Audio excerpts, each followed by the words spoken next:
Then the all-creating sovereign mind of perfect purity taught that she is the central vigor of the Buddhas, and that her nature in all its totality is without error or fault.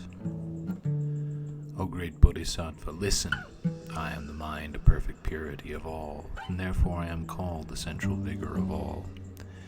As to the teacher's three forms of manifestation, the Buddhas dwelling in the three times, the wisdom holders, and bodhisattvas, all the sentient beings of this threefold world, and all that exists is the animated and inanimated world, they are nothing but me, the central vigor of all that is emanated.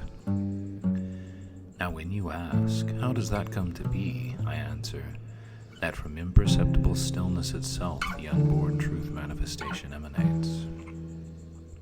From my own actuation itself the wish-fulfilling manifestation of communal joy emanates. From compassion, the great mind of perfect purity, the corporeal manifestations emanate for the good of the sentient beings. If all the Buddhas of the three times, as well as the previous Buddhas, understand the imperceptible, the self-originated pristine awareness as mind as such, the previous Buddhas dwell also now in a state of imperceptibility. But the present Buddhas, by not intuiting the self-originated pristine awareness as mind as such, work for the good of the sentient beings. The Buddhas who will come in the future are prophesied not to intuit the perfect purity of the self-originated pristine awareness. They will certainly come for the good of the sentient beings. If the wisdom holders and the other people do not see the self-originated mind of perfect purity by theorizing it, how can they then meet the central vigor of their own mind? As the self-originated pristine awareness is not obscured to the sentient beings of this threefold world, it illuminates as recognition, the sensory faculties and their objects. The genuine mind of perfect purity is explained as this awareness' pure central vigor. Among all things which appear and exist as animated and inanimated, there is not one which is not born from me. All causes stem from me, therefore I am declared to be the central vigor of all. I excel everything. I am excelling even the three forms of manifestation. I am excelling the Buddhas of the three times. I have created the wisdom holders, the bodhisattvas, and all the sentient beings living in this threefold world, as well as all that appears as animated and inanimated. And I am excelling them in entirety. I, the all-creating sovereign mind of perfect purity, have established in the past the teaching of the mind of perfect purity as a universal teaching. This teaching of the mind of perfect purity cannot be established by all.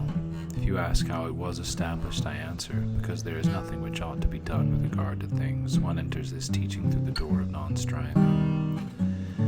Because there is nothing beside the mind of perfect purity, reality is the mind of perfect purity. And because the mind should not contemplate a doctrinal view, this teaching was established as free of doctrinal views and meditation. As reality is beyond the distinction of subject and object, this teaching was established as being without observing the vows. As reality is self-perfected from the primordial, this teaching was established as being without striving for any salutary deeds. As the mind of perfect purity abides in all, this teaching was established as not practicing the bodhisattva stages. As to an opportunity of proceeding toward the mind of perfect purity, I teach that there is no proceeding on a path, because there are no stages of the mind toward which one may proceed. Because reality is the mind of perfect purity, you should not engage in a doctrinal view other than reality.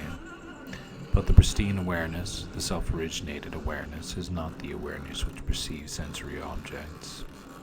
Because I, the all-creating sovereign, mind of perfect purity, excel the goal of all doctrinal views and religious practices, and because I am the central vigor of all created things, I am called the central vigor of the victorious one.